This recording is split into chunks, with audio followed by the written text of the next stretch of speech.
Mallick kitchen থেকে জানাই সবাইকে স্বাগত। তো চলুন বন্ধুরা, আমি আজকে 4 পিস ইলিশ মাছ দিয়ে গাটি কচু রান্না করব। আমি মাছটা একটু লবণ হলুদ মাখিয়ে নিলাম।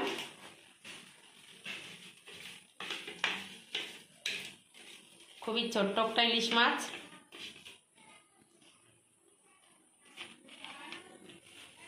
এবার কড়াইতে তেল দিয়ে দেব।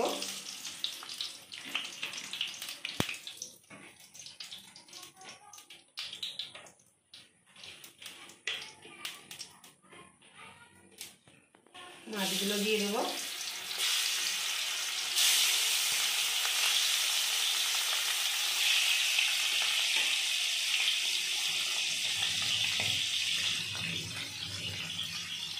মাছটা আমি একটু হালকা করে ভেজে নেবো, কারণ ইলিশ মাছ বেশি কড়া করে ভাজতে হয় না। আর আমাদের খুবই গ্রামে বাড়ি, তো এদিকে বড় ইলিশ মাছ খুবই কম পাওয়া যায়, ছোট ইলিশই বেশি পাওয়া যায়। বন্ধুরা, মাছটা ভাজা হয়ে গেছে, আমি এখন তুলে নেব। দেখুন বন্ধুরা, মাছটা খুবই ছোট কিন্তু অনেকটা তেল গলেছে।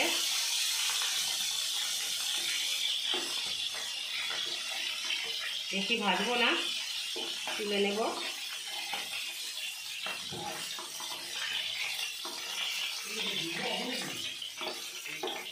খুবই সুন্দর একটা রেসিপি, একদম সহজ উপায়ে।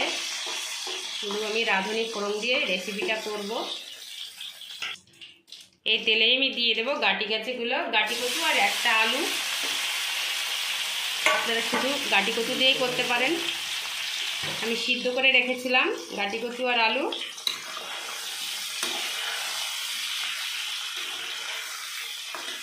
দিয়ে দেবো একটু পরিমাণ মতো নুন,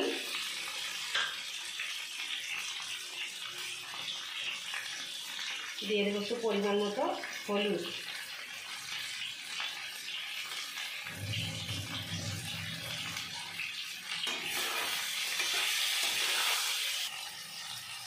সিদ্ধ করে রান্না করলে খুবই টেস্ট হয় তরকারি, গাটি কচুর তরকারিটা।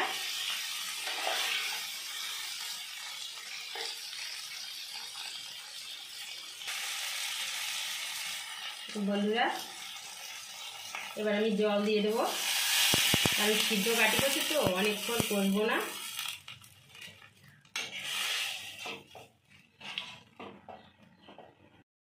এবার দিয়ে দেব চিড়ে রাখা কাঁচা লঙ্কা।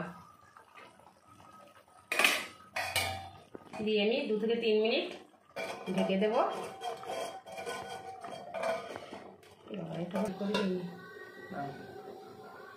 ঢাকনাটা খুলে নেব। মাছগুলো দিয়ে দেব।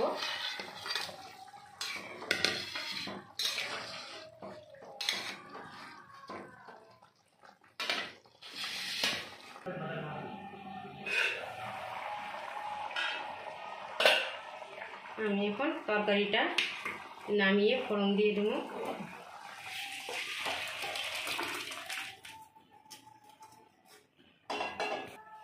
দিয়ে দেব একটু তেল,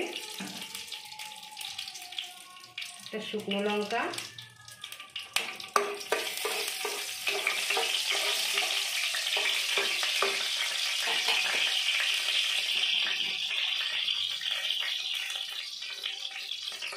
এটা রাঁধুনি।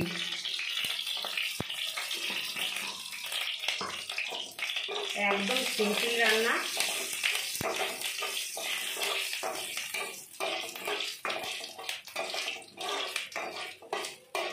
হয়ে গেছে, এখন আমি দিয়ে দেবো তরকারিটা।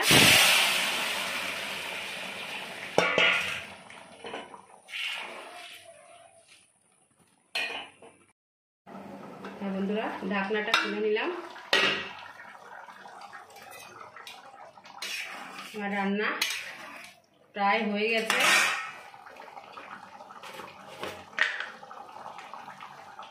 দিয়ে দেবো একটু জিরে গুঁড়ো দিয়ে নামিয়ে নেব। মাছটা ছোট হলেও বন্ধুরা খুব সেন্ট আছে, দারুণ সেন্ট বেরিয়েছে।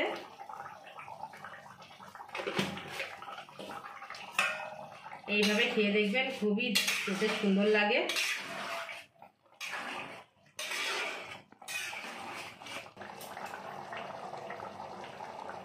হয়ে গেছে বন্ধুরা আমার রান্না, এখন আমি নামিয়ে নেব। খুবই স্বাদের রেসিপি।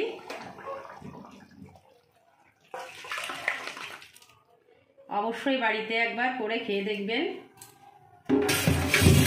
ভালো লাগলে কমেন্টে অবশ্যই জানাবেন।